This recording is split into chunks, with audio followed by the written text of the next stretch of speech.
আসন্ন চ্যাম্পিয়ন ট্রফিতে আফগানিস্তানের ম্যাচ বয়কটের ডাক দিয়েছে ইংল্যান্ড ক্রিকেট বোর্ড ইসিবি ও দক্ষিণ Africa cricket board CSE.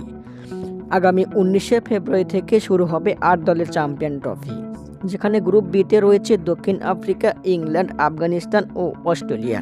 England ও দক্ষিণ আফ্রিকা এই দুটি দেশ থেকে দাবি উঠেছে আফগানিস্তানে নারী অধিকার খর্ব করার সময়ে তাদের ছেলেদের দলের সঙ্গে ম্যাচ খেলা উচিত হবে না।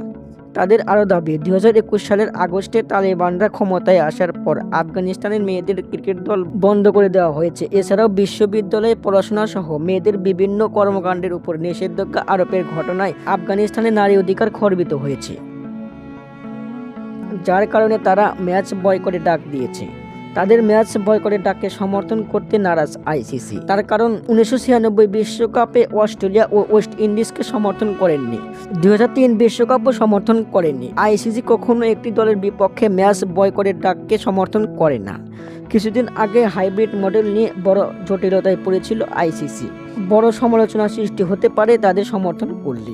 আইসিসি চাইবে না তাদেরকে সমর্থন করিয়ে বড় ঝামেলায় পড়তে। দর্শক, আপনাদের মতামত কি কমেন্টের মাধ্যমে জানিয়ে দিন। ধন্যবাদ।